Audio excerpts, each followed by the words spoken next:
tardes a todos y a todas. Muchísimas gracias por acudir a este seminario de la Escuela de la Memoria del Partido Socialista.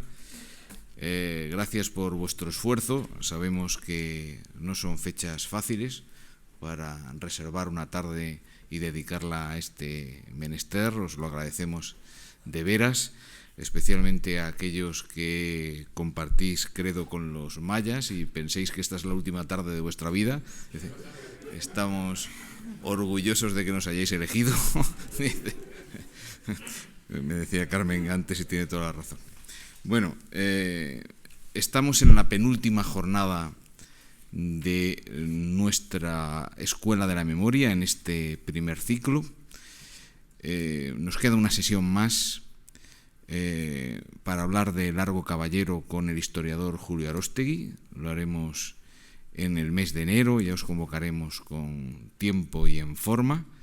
En cuanto salga publicado el libro biográfico de Aróstegui sobre la figura de Largo Caballero, haremos una sesión específica y aprovecharemos para clausurar este primer ciclo, que ha resultado extraordinariamente provechoso, a mi juicio. Por recordar a Carmen, por recordar a los que estéis aquí y seáis más nuevos, y especialmente a quienes nos ven a través de la web, diré que este ejercicio nuestro de memoria histórica no responde a una nostalgia estéril, ni a un ejercicio de revanchismo que tampoco tendría sentido, ni a un escapismo del presente para refugiarnos en un pasado siempre mejor. Se trata de mirar hacia el pasado para iluminar el futuro. Hacemos historia primero porque podemos. Hay otros partidos, hay otras organizaciones que no pueden lanzar la mirada hacia el pasado con la frente alta y con orgullo como nosotros. Lo hacemos también porque somos los legítimos continuadores de una trayectoria muy positiva, extraordinaria, me atrevería a decir yo. Las mejores páginas, lo hemos dicho aquí muchas veces, de la historia de este país no pueden escribirse sin una mención muy, muy protagonista al papel del socialismo y de este partido en concreto.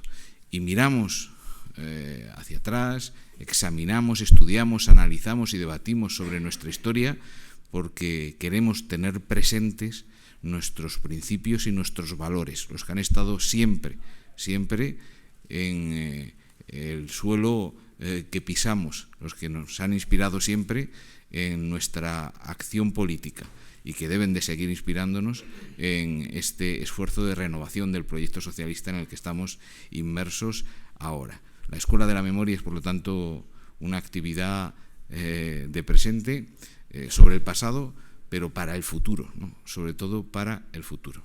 Hoy vamos a hablar de Margarita Nelken. Hemos tenido opiniones muy diversas sobre la elección de este personaje. Hay quien nos ha dicho que no estaba al mismo nivel que los otros. Hay quienes nos han dicho que, puestos a elegir una mujer, teníamos que haber elegido otras. Hay quienes nos han dicho que tenía que haber habido más mujeres. Hay quienes nos han dicho, sin embargo, pues que la elección ha sido muy positiva, como me decía la compañera nada más llegar a esta sala, ¿no? Hemos elegido a Margarita Nelken pues con el mismo criterio que hemos elegido a los demás compañeros. Se trata de una mujer notoria, de una mujer inteligente, luchadora, polifacética. Es verdad, una figura controvertida también, fundamentalmente por su posición ante el voto de las mujeres en el año 31 o su militancia en el PC a partir del 36 y hasta que la expulsaron. Es verdad, una figura heterodoxa algunas veces, un espíritu libre, me atrevería yo a decir, pero una mujer popular en el buen sentido de la palabra. Me recordaba Carmen esta mañana que ganaba sus elecciones en Badajoz siempre con amplísimos márgenes. fue la única mujer diputada en las 3 convocatorias de la República, y una mujer también valiente. Hablaba con Carmen esta mañana de su papel en la Revolución del 34, de su papel durante la Guerra Civil, de su papel ayudando a los exiliados. En fin, una mujer cuya trayectoria, cuyas vivencias y cuyo ejemplo merece la pena reseñar en esta escuela nuestra de la memoria. Y tenemos para ejercer como ponente pues a una mujer muy especial también, Carmen Montón, especial por su cargo, es diputada valenciana, portavoz de Igualdad en el Congreso de los Diputados, miembro de la Comisión Ejecutiva Federal del partido, una mujer muy capaz y muy trabajadora que en fin, se ha preparado a fondo y con mucho mimo esta charla para todos vosotros y para todas vosotras. Y tengo hasta algo de conciencia porque sé que tiene mucho trabajo y le ha dedicado a esto un tiempo y un esfuerzo que yo le agradezco mucho.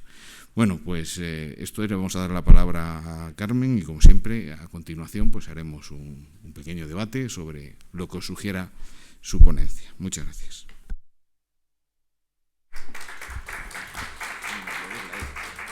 Bueno, pues muchas gracias por la asistencia el día de hoy, que es un día un poco especial, ya en vísperas de fiestas, y gracias también por la invitación que me hizo Rafa a poder hablar en la Casa del Pueblo, en esta Escuela de la Memoria, sobre Margarita Nelken, porque la verdad es que ha sido un regalo. Margarita Nelken más Bergen, porque creo que también es importante que utilicemos los segundos apellidos. No se trata de un ejercicio de nostalgia ni de añoranza, como comentaba Rafa. Se trata de no olvidar y de recordar y de encontrar la inspiración y el ejemplo, la fuerza en las vivencias de esta gran mujer del socialismo español. Y de restaurar, de alguna forma, una figura que ha sido denostada por la derecha, otras veces incluso desde la izquierda, y que a veces no ha sido comprendida desde el feminismo. Es una mujer culta, es una mujer cosmopolita que logró destacar en una sociedad llena de prejuicios, que, entre otras cosas, despreciaba al judío, despreciaba a la mujer trabajadora, despreciaba a la escritora, despreciaba a la madre soltera y despreciaba a la militante de izquierdas. Y todas estas categorías eran las que reunía Margarita Nelken. Aunque sus cualidades intelectuales la colocaron entre las mejores de su época, su obra y su vida, encarada con independencia, con valentía y con sinceridad hasta los últimos días de exilio en México, cayeron en el olvido después de la Guerra Civil. Y es que esta mujer brillante tuvo una vida muy libre que chocó con todos los estereotipos de la época. Nelken, como dice Yanes, aúna demasiados excesos. Era demasiado intelectual, demasiado atractiva, demasiado extranjera, demasiado radical.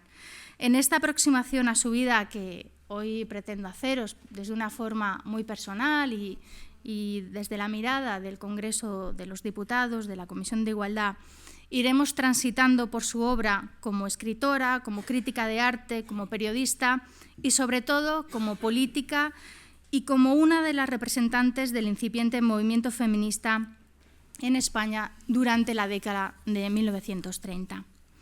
De madre francesa y padre alemán, procede de una familia de origen judío, de clase acomodada, y aunque sus padres vinieron a España muy jóvenes, la boda la celebraron en Francia en 1893 en la sinagoga de Bayona.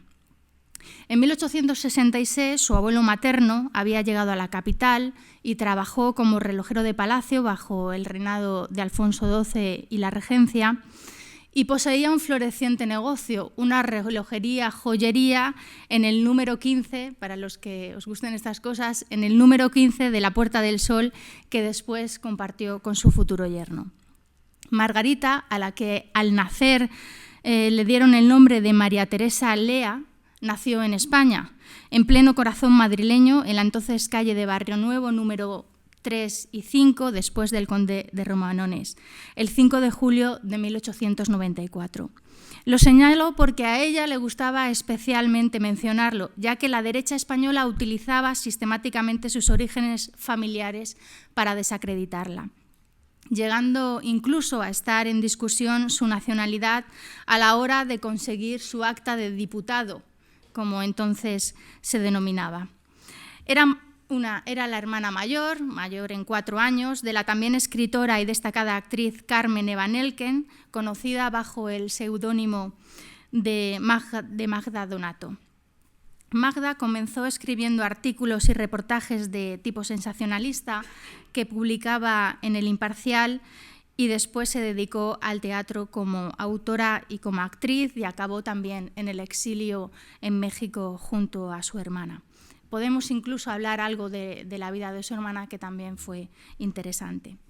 Margarita Nelken fue madre soltera de una niña a la que llamó Magda, como su hermana, y a quien crió sola a pesar de que era mal visto para esa época. Posteriormente convivió con Martín de Paul y Martín de Barbadillo, un empresario sevillano que llegó a ser cónsul general en la República Española en Ámsterdam durante la guerra y que le dio el apellido a su primera hija, y con el que posteriormente tuvo un hijo al que llamó Santiago, pero con el que se separó al finalizar la guerra.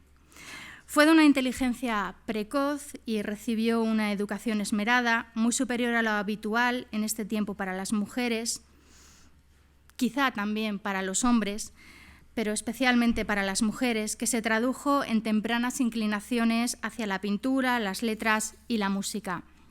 Dominaba el francés, el alemán, el inglés y, por supuesto, el español, y a ella se le debe la primera traducción de Kafka al español.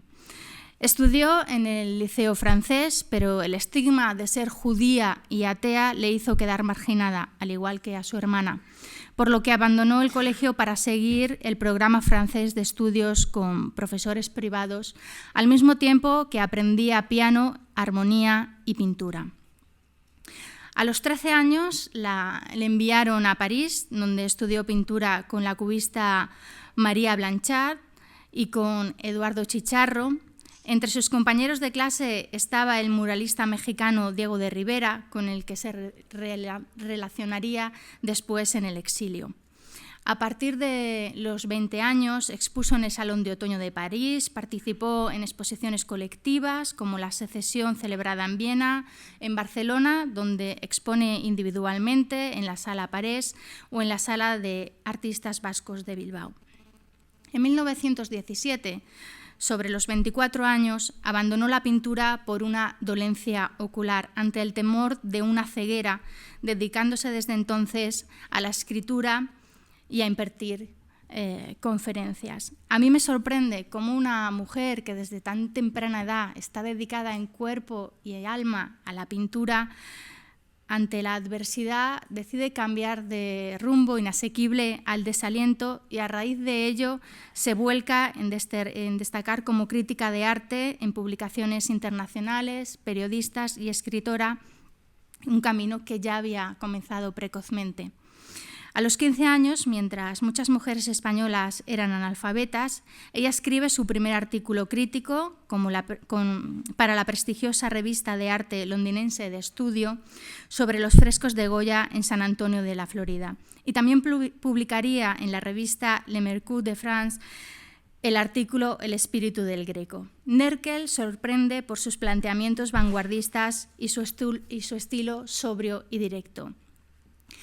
A su vuelta a España, impartió conferencias en el Museo del Prado, donde le confían el curso anual de pintura del museo, encargo que asumiría durante 15 años, también en el Museo de Arte Moderno, donde fue nombrada vocal hasta el 1936, y también en el Museo Romántico de Madrid o el Museo Louvre de París, entre otros. El verbo fácil y la elegante prosa hacen que sea una crítica de arte para diversos periódicos de Madrid y del extranjero y que se le solicite su colaboración en revistas como La Esfera, Nuevo Mundo, La Ilustración Española y Americana o Blanco y Negro, aquí bajo la rúbrica La vida y nosotras. Esta colaboración la interrumpe en el 31 cuando es elegida diputada y la sustituye porque a partir de entonces publica sus irónicos artículos de crítica parlamentaria en el periódico El Socialista, donde fue cronista parlamentaria desde agosto de 1931 al 34. Alrededor de 1914 se enamoró perdidamente del solitario escultor Julio Antonio, catalán, nacido en 1889. El 26 de marzo de 1915 dio a luz a una hija ilegítima. Esa era su hija Magda. Hay pocas dudas de que el padre es el escultor, es Julio Antonio. A pesar de no vivir con el hombre que amaba, asumió el papel de madre soltera con orgullo y con valentía. La temprana muerte de Julio Antonio en 1919, de quien estaba enamorada, le sumió en una gran desesperación. Como ya tenía asumido que no viviría con él, ya en otoño de 1917 había empezado otra relación, esta sí con Martín de Paul y de Martín de Barbadillo, el empresario sevillano. Y a mediados de 1920 volvió a quedar embarazada. Su hijo Santiago nació el 11 de marzo de 1921. En plena juventud, sus dotes e inquietudes artísticas pasan a un segundo plano, para dedicarse de lleno al activismo político y social, y aunque seguiría siendo siempre una destacada escritora. Fue testigo directo de los levantamientos revolucionarios de 1918 en Alemania y Austria-Hungría, que la llevaron a tomar una conciencia social y feminista muy profunda. Esto para ella significó un antes y un después. Según sus propias declaraciones, en la revista izquierdista La Calle, empezó a interesarse por los temas sociales al vivir de cerca los problemas de la Revolución Alemana. A partir de entonces, en sus charlas y conferencias, dosificaba inteligentemente el arte y el socialismo. Se sentía atraída en particular por los ateneos obreros, tanto de los centros industriales como de las cuencas mineras. Con frecuencia tiene encuentros con la fuerza pública por la vehemencia de sus palabras, lo incontroversible de sus exposiciones y su gracia para establecer paralelismos de épocas y circunstancias, como por ejemplo en Oviedo, durante la dictadura, al hablar de los válidos y de los monarcas. El resultado fue el cierre del Ateneo por orden gubernativa. Más tarde en Bilbao dio otra conferencia sobre Goya, en la que, de paso, traía a colación la degeneración de los Borbones y el favoritismo que gozó Godoy. Este día la Guardia Civil tenía la orden expresa de detenerla en caso de que difamara. En Madrid la policía incluso suspendía una de sus charlas, en concreto la que iba a dar a las cigarreras.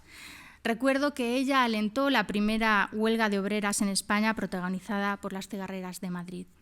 Poseía una cultura excepcional, lo estamos repitiendo todo el rato, pero creo que es necesario decirlo una y mil veces. Entre las mujeres españolas, y yo reivindico que también entre los varones. Y estaba muy bien relacionada. Era amiga de Santiago Ramón y Cajal, de Benito Pérez Galdós, que curiosamente llegó a tener en su escritorio una foto de ella con su hija Magda, y disfrutó también de la amistad de Manuel de Unamuno. También disfrutó de la amistad de la poetisa chilena y premio Nobel Gabriela Mistral y de los poetas Manuel y Antonio Machado y Federico García Lorca. Era considerada por la generalidad de círculos intelectuales de su época. Perteneció al Ateneo de Madrid, que con frecuencia fue la tribuna donde disertó de arte. Pero tampoco quiero olvidar que en su juventud se hizo amiga del pintor expresionista Ignacio Zuloaga y Zabaleta, del escultor Augusto Rodin y del compositor Manuel de Falla. En 1919 escribe la publicación de La condición social de la mujer. Esta es la primera obra larga y un incisivo estudio feminista. El libro recoge 2 conferencias pronunciadas el 21 de diciembre de 1918 en el Ateneo y el 2 de enero de 1919 en la Casa del Pueblo de Madrid, en las que se aprecia su apasionamiento por los problemas de las mujeres en aquella época y su radicalización política. Entonces fue calificada de revolucionaria. Con un criterio digno de nuestros días, hablaba de la necesidad imperiosa de desarrollar el feminismo en España. Ponía de relieve la explotación a la que era sometida la mujer, la desigualdad laboral, el peligro de la ignorancia, la hipocresía sexual, la nociva obsesión por el pecado, la falta de educación sexual, el problema de los hijos ilegítimos y el de la prostitución, así como el de la ignominiosa situación de las madres solteras y la necesidad de instituir el divorcio. La obra provocó un gran escándalo e incluso provocó incidentes que retratan fielmente la exasperada mentalidad machista imperante y la humillante condición social de la mujer que ella recogía en el libro.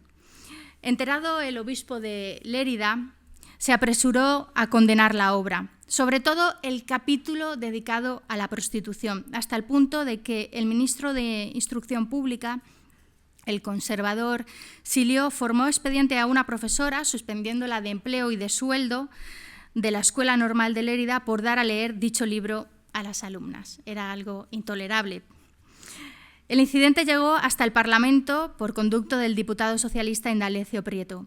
En aquella memorable sesión, la propia autora estaba presente en la tribuna de las Cortes y cuando pidieron que se leyese el capítulo, el ministro lo impidió, alegando que había señoras en las tribunas que podían oírlo. Continuó esta línea de trabajos con los títulos de Maternología y Puericultura en 1926, En torno a nosotras, Diálogo socrático en 1927, Las escritoras españolas, 1930, y La mujer ante las Cortes Constituyentes, en 1931. Antes de ser diputada, quiero destacar que, autorizada por la Dirección General de Seguridad, pudo examinar los archivos de higiene del madrileño Hospital de San Juan de Dios, al mismo tiempo que mantenía conversaciones con las prostitutas que utilizaban aquel servicio. De la encuesta dedujo, palabras textuales, que nuestra mujer era una de las nobles del mundo, pero era donde existía más prostitución clandestina. Era partidaria del abolicionismo por considerar intolerable para la dignidad del ser humano que existiera un comercio con sus reglamentos e impuestos y tarifas. En 1919, en Madrid, fundó la Casa de los Niños de España, algo que hizo también antes de ser diputada y que creo que es digno de mención. Lo hizo en el barrio de Ventas de Madrid y fue la primera casa de los niños que hubo en España para madres trabajadoras. Allí se acogían a los hijos legítimos o ilegítimos, llegando a albergar hasta 80 niños. Aquella experiencia de sana convivencia, ausente de credos, donde se ignoraba el carácter de la relación de los padres, provocó una viva reacción en los medios clericales. Y tras una campaña promovida por quienes estaban en contra para condicionar a quienes lo financiaban, tomó la decisión dolorosa de cerrarlo, al quedarse sin quien la financiara en los términos exactos que ella había planteado en el origen cuando lo abrió. Además de todo esto, hay que destacar su decidida actuación política durante la Segunda República y la Guerra Civil. Una actuación que tiene luces y sombras, pero que desde luego en lo que sí estaremos de acuerdo es que no deja a nadie indiferente. En 1931, las mujeres acceden a las Cortes Constituyentes por primera vez. En la República se da la paradoja de que al convocar las Cortes Constituyentes se excluye a las mujeres del derecho a ser electoras, pero sí pueden ser elegidas. Presentaron su candidatura entonces Margarita Nelken, Victoria Kent, Clara Campoamor. Pero también Carmen del Burgo, María Martínez Sierra, Isabel de Palencia, Matilde Huici o Concha Peña, entre otras. Con el resultado final en las elecciones que de las 460 actas presentadas solo salieron 2 diputadas, a las que posteriormente se incorporó Nelken. Participó como candidata de la Agrupación Socialista de Badajoz en las elecciones parciales de octubre de 1931, en la repetición de las elecciones para cubrir las vacantes producidas por la renuncia de los diputados que en junio habían obtenido actas dobles. Fue candidata a diputada sin estar afiliada aún al PSOE y teniendo problemas, como después se vio, con la nacionalidad. La agrupación de Badajoz decidió presentar a Margarita, una mujer, por carecer de representación femenina, la minoría socialista en el Parlamento, y la designación se hizo sin conocer sus circunstancias personales. Resultó elegida entonces, y también en noviembre de 1933 y en febrero de 1936. Fue diputada por Badajoz durante las 3 legislaturas republicanas. De hecho, es la única mujer, como apuntaba Rafa, que consiguió las 3 actas parlamentarias durante la Segunda República. Era bastante atractiva y joven cuando adquiere el acta de diputada por Badajoz. En concreto, la foto de diputada es un primer plano, que está así con la melena de medio lado. Y si podéis fijaros en ella cuando aparezca. El periodista de La Calle, una revista izquierdista, J. Benjumea Román, la retrata, y ahora utilizo sus palabras, como rubia de ojos azules, cara de damisela versallesca, bonita y buena moza, gentil y alada, cual si fuese una de sus muñecas de época que después de una noche de sombras, al lucir el sol, saltarina, con su encanto de muñeca tomó vida y echó a andar. Su juventud y belleza, unido al hecho de ser una de las 3 mujeres de las Cortes Republicanas, junto a Clara Campoamor y Victoria Kent, suscitó bastantes controversias. Y a eso también ayudó que era una mujer libre y que siempre decía lo que pensaba. En este sentido, Azaña comenta en sus memorias la aparición de Nelken en el Parlamento. Os leo el fragmento. Esto de que la Nelken opine en cosas de política me saca de quicio. Es la indiscreción en persona. Se ha pasado la vida escribiendo sobre pintura y nunca me pude imaginar que tuviese ambiciones políticas. Ha salido con los votos socialistas, derrotando a Pedral, que era el representante del partido lerrousista. Pero el Partido Socialista ha tardado en admitirla en su seno y las Cortes también han tardado en admitirla como diputado. Se necesita vanidad y ambición para pasar por todo lo que ha pasado la Nelken hasta conseguir sentarse en el Congreso. Estas palabras nos muestran lo difícil que lo tenían las mujeres en general y en particular que lo tuvo Nelken en un mundo totalmente masculino, incluso en ocasiones misógino. Y cómo la autodeterminación y la tenacidad, cuando se da en una mujer, se califican de vanidad y ambición. La elección de Nelken como diputada por Badajoz arrastró bastante polémica. Según el diario La Tierra, los socialistas no aceptaban el acta de Nelken porque había dado conferencias por cuenta de la dictadura.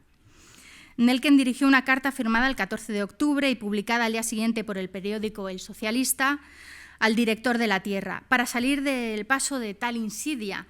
En ella explicaba que, en efecto, había pronunciado conferencias en Oviedo y en la cuenca minera de Asturias durante la dictadura, pero que dichas conferencias le habían valido el honor de ser perseguida por el señor Fuentes Pila, gobernador a la sazón de aquella provincia.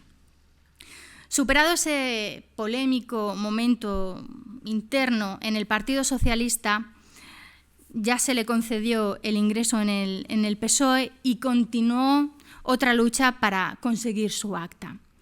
Nelken promete su cargo de diputada, que entonces se denominaba de diputado, no hace tanto que lo han cambiado, el 19 de noviembre de 1931, es decir, 4 meses después que sus compañeros de escaño. Su acta dio origen a un dictamen de la Comisión de Actas y Calidades, a la que se añadió el voto particular en contra de los diputados Peñalba, Casanueva, Calot y García Bravo. El argumento para negarle el acta es que era extranjera, una crítica que le persigue de forma recurrente. que era hija de padres extranjeros y que no había cumplido los requisitos que prevenía el Código Civil al cumplir la mayoría de edad. Aunque lo cierto es que con anterioridad a la mayoría de edad ya se le había expedido el pasaporte español con motivo de un viaje que realizó a Alemania y que fue inscrita en el Registro Civil de Madrid en su nacimiento y que figuraba en los padrones municipales desde 1895.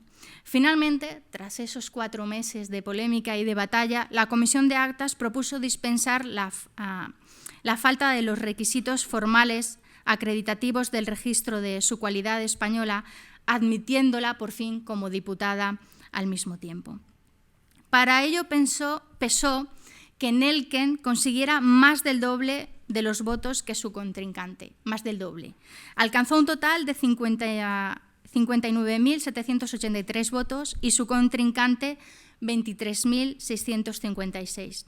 Esto le sirvió para que dicha comisión se pronunciara en su favor, afirmando que no cabía dejar de valorar la importancia de la voluntad del cuerpo electoral tan clara y copiosamente manifestada en el sentido de querer ser representado ante esta Cámara por doña Margarita Nelken. En este capítulo quiero destacar el gesto de otra mujer. Victoria Kent alzó la voz y apoyó la validez del acta de Nelken. Aquí no estuvo sola, haciendo que el grupo al que pertenecía, la minoría radical socialista, apoyara el dictamen de la comisión y rechazara el voto particular. Kent la defendió diciendo que a la Cámara no hago más que recordarle que estamos en una función de plena soberanía y que por una cuestión de detalle formal la Cámara no puede negar el acta de diputado a una mujer que tiene cerca de 60.000 votos. Aún así, no se libró del voto particular de 4 diputados, ni de la intervención en contra del diputado Diego Hidalgo Durán, ni de que el diputado Casanueva, por parte del no del voto particular, una semana después de concederle o reconocerle, según con la versión que nos queramos quedar, la nacionalidad española y con ello ser admitida como diputada, propusiera a la Cámara la condición de que, al hacer la promesa reglamentaria, manifestara expresamente que solicitaba el reconocimiento de su nacionalidad como española. Se llegó al acuerdo de que antes de jurar el cargo debía responder a la pregunta que formularía con rutinaria solemnidad el presidente de las Cortes Constituyentes. ¿Solicitáis expresamente el reconocimiento de vuestra nacionalidad como española? Incluso después de conseguir el acta, tuvo que seguir soportando las acusaciones de extranjera, tanto en las sesiones públicas en las Cortes como por algunos periódicos. Las pocas diputadas de las Cortes republicanas no tuvieron muchas oportunidades de ser debidamente escuchadas por el despectivo machismo de los colegas varones de todas las ideologías. Aún hoy no se conoce lo suficiente la actuación parlamentaria de Nelken, tan solo como contraria al voto femenino, aunque aún no había tomado posesión durante el debate, lo que muchas veces nos la hace antipática. Por ello, quiero hacer referencia a su paso por el Parlamento a través de sus intervenciones recogidas en los diarios de sesiones, que la revelan como una mujer con una oratoria revolucionaria, conmovedora y la más apasionada y vehemente de las diputadas socialistas. Todos sus discursos tienen algo en común, que no resultan pacíficos para quienes los escuchan. En los diarios de sesiones vemos el fervor con que expresaba lo que quería y las interrupciones, incluso insultos que le lanzaban la mayoría con un perfil machista. Pero Nelken siempre aguantaba el tipo y se crecía. Hablaba con inteligencia y de corazón, con los datos en la mano y con la razón y la convicción de que le dan las ideas y valores que defiende.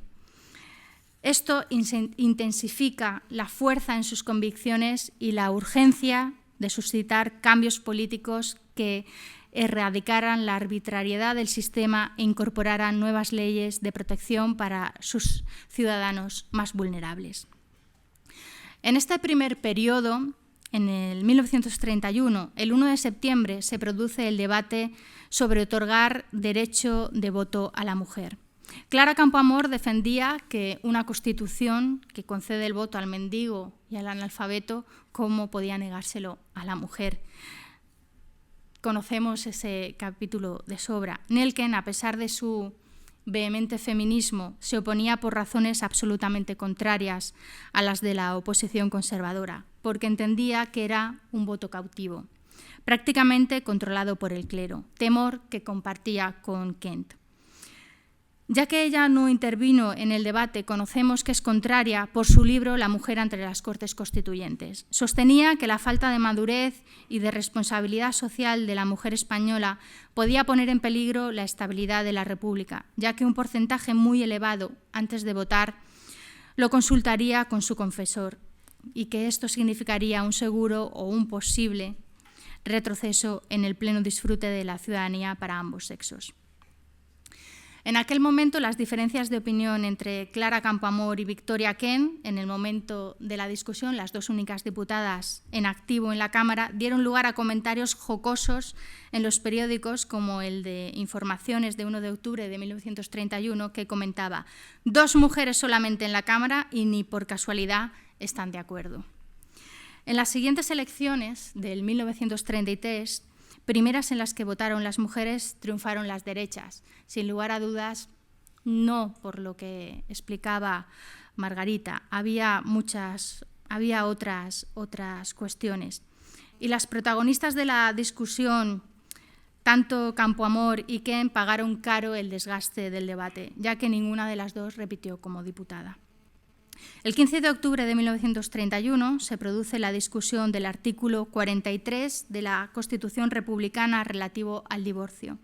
En ella tampoco pudo intervenir, pero sabemos su opinión también a través del periódico El Socialista. Para ella el divorcio suponía para la mujer una garantía de dignidad personal, pues por muy emancipada que estuviese por la ley, todavía estaba expuesta a la posibilidad de injusticia en el seno del matrimonio.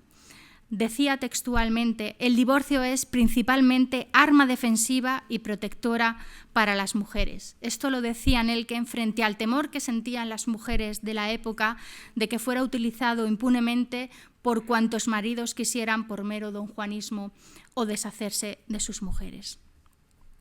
El 1 de abril de 1931 formuló un ruego al ministro de la Gobernación sobre unos sucesos acaecidos en Sevilla, en un mitin donde había participado y en donde se produjeron violencias. Pedía que se averiguara quién era un niño en concreto para que la Junta de Protección de la Infancia se hiciera cargo de él, pues los padres que dejan a un niño de 10 años, decía, vaya en esa forma a un acto de esta clase, no merecen seguir teniendo la patria potestad.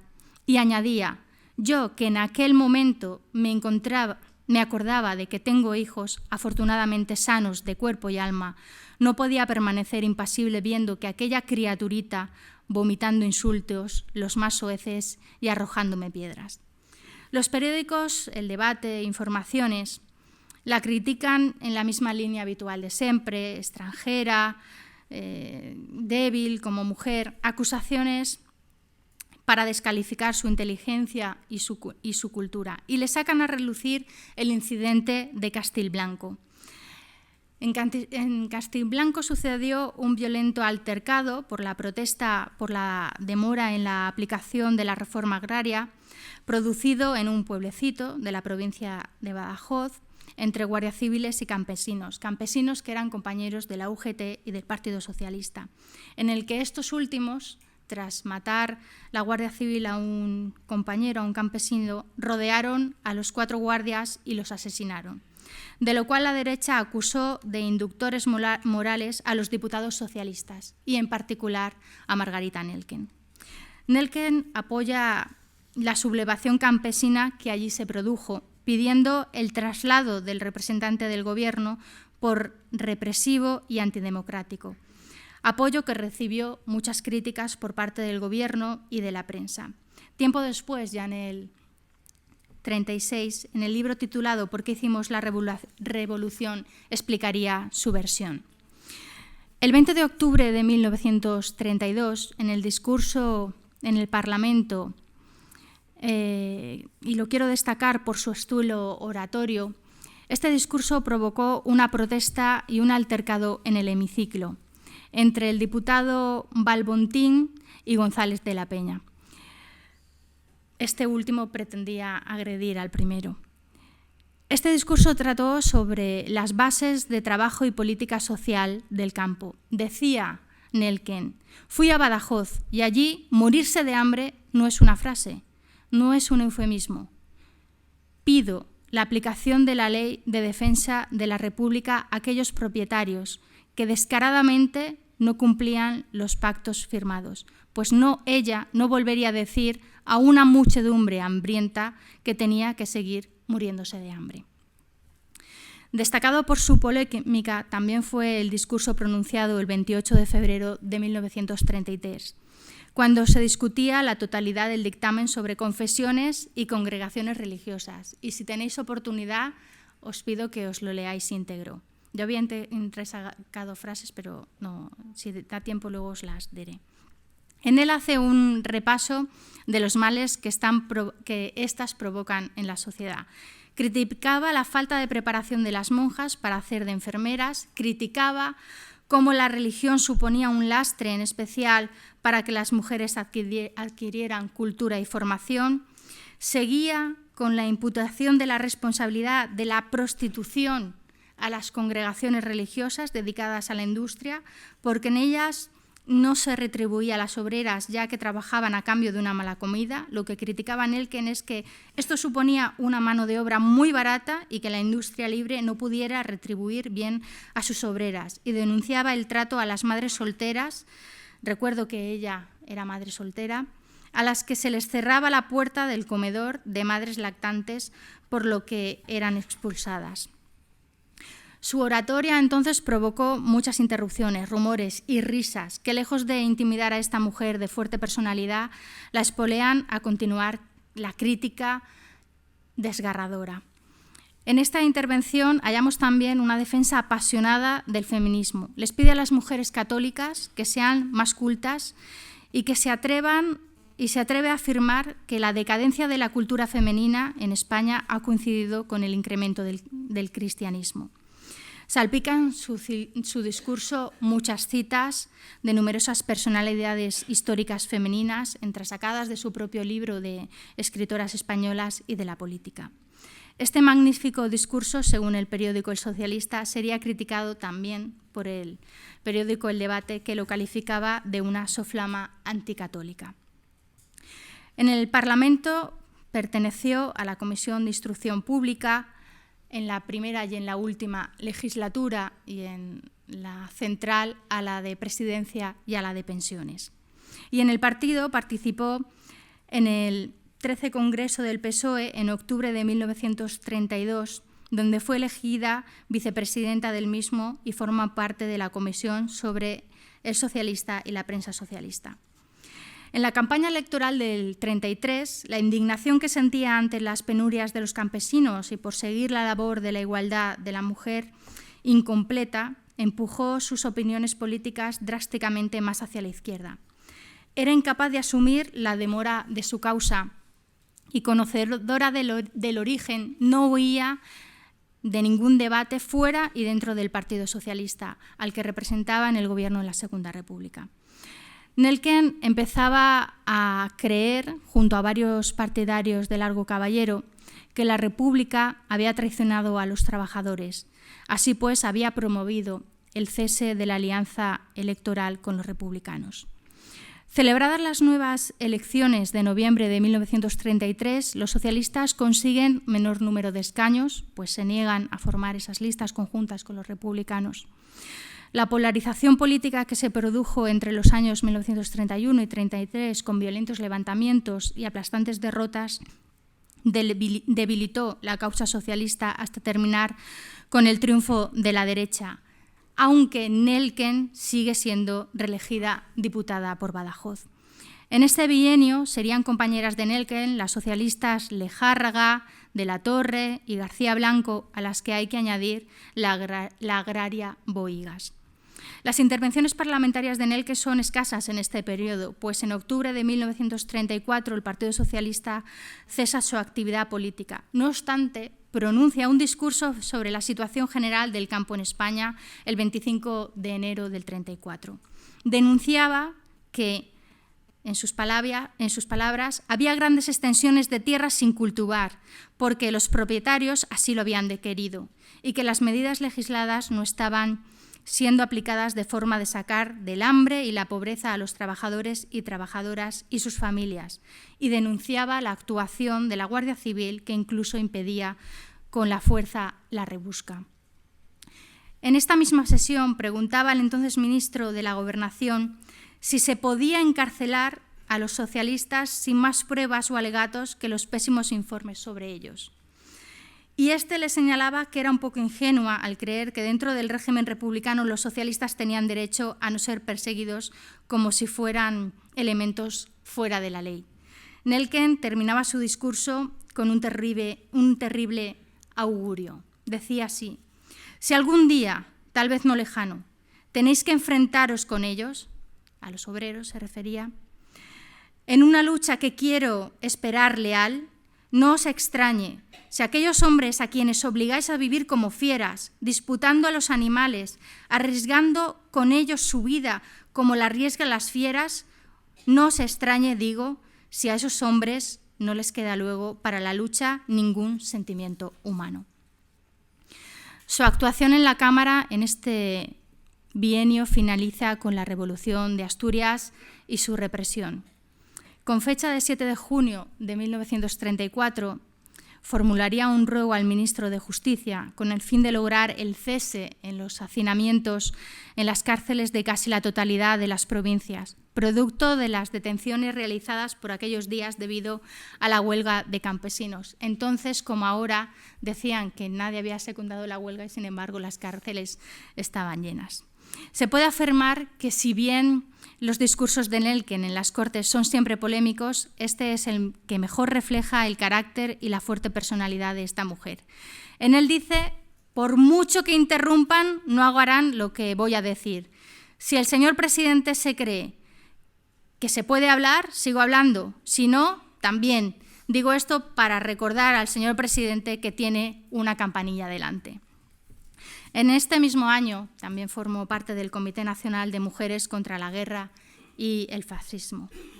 Tras el fracaso de la Revolución de Asturias de 1934, a la que hacía alusión Rafa Simancas, a la entonces parlamentaria socialista se le retiró la inmunidad parlamentaria por apoyar a los mineros sublevados.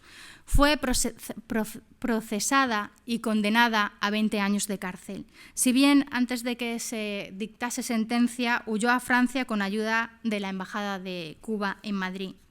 Se instaló en París visitando diferentes países nórdicos y posteriormente estuvo casi un año en la Unión Soviética. Amnistiada, volvió a tiempo de participar en las elecciones de febrero del 36 como candidata socialista del Frente Popular, etapa en la que apoyó a Largo Caballero, que representaba el ala extremista del partido. Ella misma explicaba su posición ideológica con la frase de: necesitamos una revolución gigantesca. No siquiera la rusa nos sirve. Queremos llamaradas que enrojezcan los cielos y mares de sangre que inunden el planeta. Entonces, en el 36, vuelve a conseguir el acta de diputada por Badajoz. En este periodo son 5 las diputadas.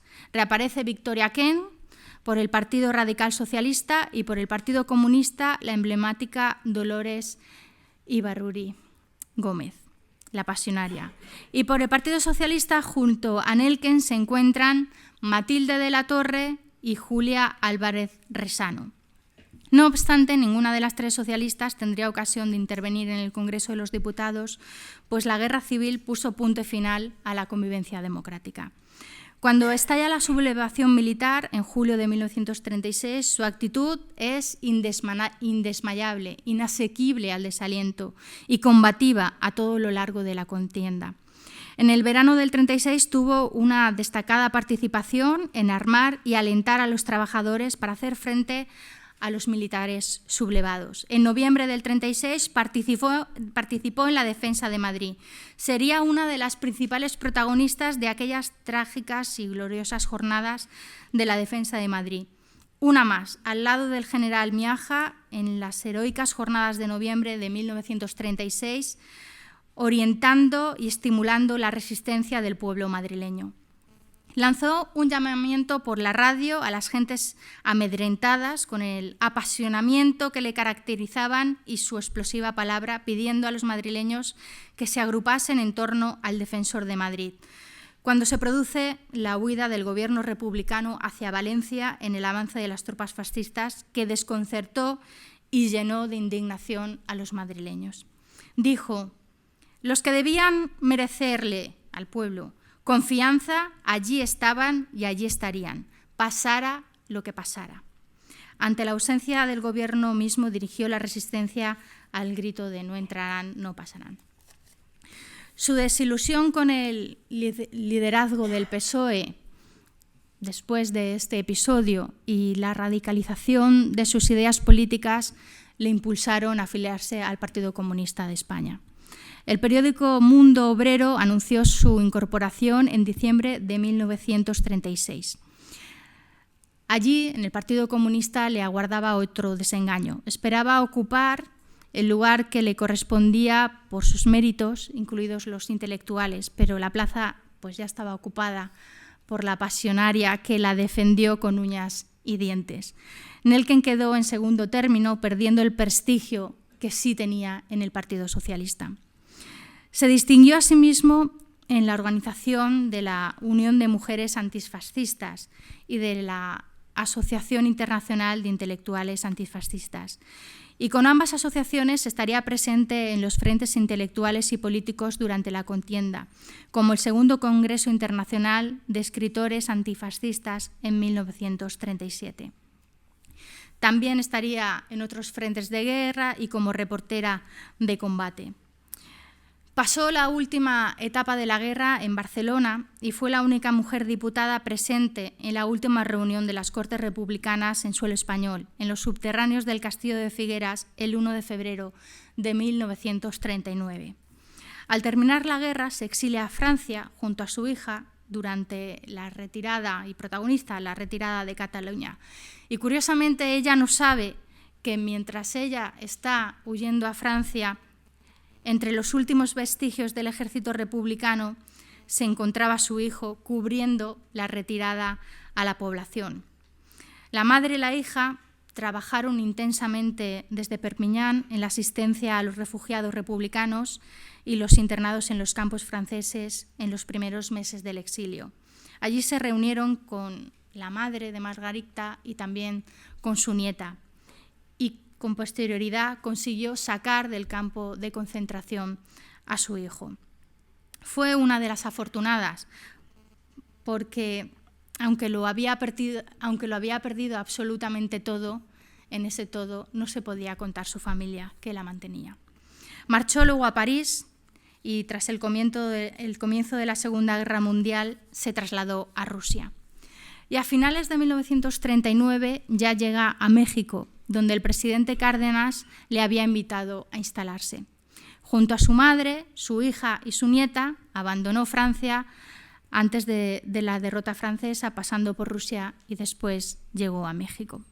En México allí se ganó la vida escribiendo y retomó con pasión la crítica del arte. Trabajó en la Secretaría de Educación Pública, colaboró con el gobierno republicano en el exilio y participó en las actividades de la Unión de Mujeres Españolas. En octubre de 1942 fue expulsada del Partido Comunista Español, tras haber criticado la política comunista de unión nacional que la pasionaria lideraba. Esta expulsión le costaría el veto económico y social del Partido Comunista y de sus redes de influencia, lo que le indujo a recurrir a otras formas de subsistencia, es decir, fuera del ámbito político, y intensificó su profesionalización como crítica de arte. Sin embargo, su admiración, su devoción, su fidelidad hacia la URSS permanecería y en 1943 publicó el libro Las torres del Kremlin y en el 44 también expresó esta admiración al publicar la obra poética Primer Frente, dedicada al Ejército Rojo. En México fue imposible ignorar la propaganda en contra que le hacía el Partido Comunista.